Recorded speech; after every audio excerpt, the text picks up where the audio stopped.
3월 3일 정태근의 딱 브리핑을 시작하도록 하겠습니다. 오늘은 여전히 심각한 병상 확대 문제, 그리고 마스크 부족 문제, 여기에 더해서 지금 빈사 상태에 빠져가고 있는 자영업 중소기업들에 대한 긴급 자금 지원 문제에 대해서 말씀드리겠습니다.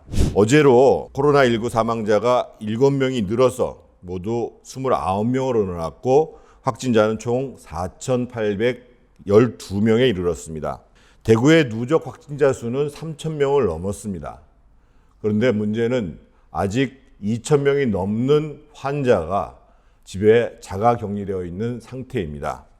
그래서 어저께 권영진 대구시장은 대통령의 긴급 명령으로 3,000병상을 구해달라고 요청하였습니다. 제가 지난 목요일부터 얘기했습니다만 이 병상 확대의 문제는 특히 경증 확진자들 같은 경우에 치료도 가능하고 또 더 이상 전파도 하지 않기 위해서 공공연수시설을 확보해가지고 해결하는 것이 필요하다고 거듭 말씀을 드렸습니다.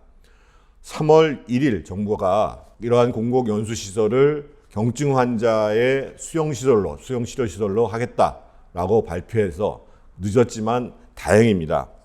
하지만 저는 정부가 이렇게 정말 병상 확대의 문제에 대해서 미적대는 이유를 이해할 수가 없습니다. 중국은 후베이성이 같은 경우에는 우한의 환자가 500명이 넘었을 때 대형 컨테이너를 연결해서 임시병동 2개를 만든 바가 있습니다.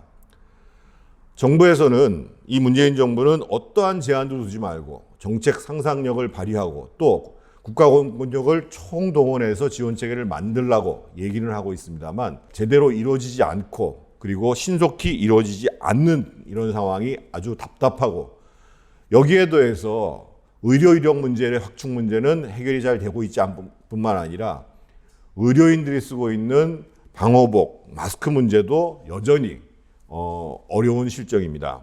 사진 하나를 보여드리겠습니다. 지금 마스크를 구하기 위해서 줄을 쓴 장면을 한 언론에서 신문에서 찍어서 올린 사진입니다. 정부가 며칠 전부터 해결하겠다고 합니다만 여전히 해결이 되고 있지 않습니다. 그런데 이런 사례가 있습니다. 기장군 같은 경우에는 예비비 54억 원을 긴급 투입해서 마스크 105만 개에 대한 구매 계약을 체결했습니다.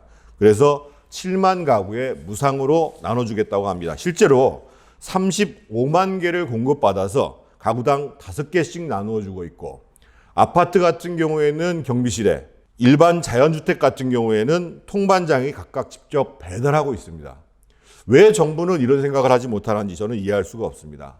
그래서 일각에서는 약국의 중복 투약 방지 시스템을 활용해서 이 마스크가 중복 구매되는 것을 막는 것, 이런 문제에 대한 제안도 하고 있고요. 대만이 했던 것처럼 정부가 마스크를 100% 전적으로 공급받아서 이를 구체적으로 마트나 또는 편의점까지 이렇게 공급될 수 있도록 100% 공적 공급 체계를 도입하자는 얘기를 하고 있는 실정입니다.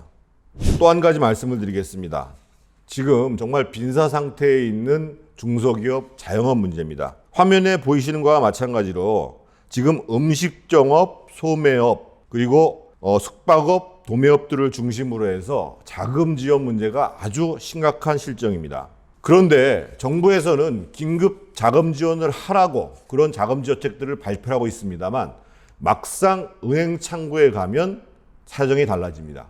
무려 심사하는 데만 3주에서 5주가 걸리는 실정입니다. 그러니까 중소기업 하시는 분들, 특히 음식점 같은 자영업을 하시는 분들이 하루하루가 피가 마르는데 긴급 자금 지원을 한다면서 2달이 걸리는 게 말이 되냐, 이렇게 하소연하고 있는 것입니다. 이런 일이 벌어지는 것은 정부가 지침만을 내려놓고 현장에서 어떤 일이 벌어지고 있는지에 대한 점검들을 하고 그것을 또 이행될 수 있도록 하지 않는 그런 제대로 된 행정을 하는 것이 아니라 탁상 행정을 하기 때문에 벌어지는 일입니다. 저는 이렇게 자영업자, 중소기업들에게 희망 고문을 하는 일이 벌어져서는 안 된다고 생각합니다. 현장의 상황이 이러니까 시장 상인이 대통령 앞에서 경기가 거지 같아요, 이렇게 한탄을 하는 것입니다.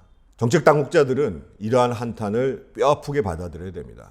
이러한 경제의 회생 문제를 위해서 정부가 추가 경정 예산 11조 7천억을 편성했고 국회가 곧 심의 의결합니다. 이 추가 경정 예산 문제는 내일 여러분께 다시 브리핑 드리겠습니다. 다만 4가지의 원칙을 말씀드립니다.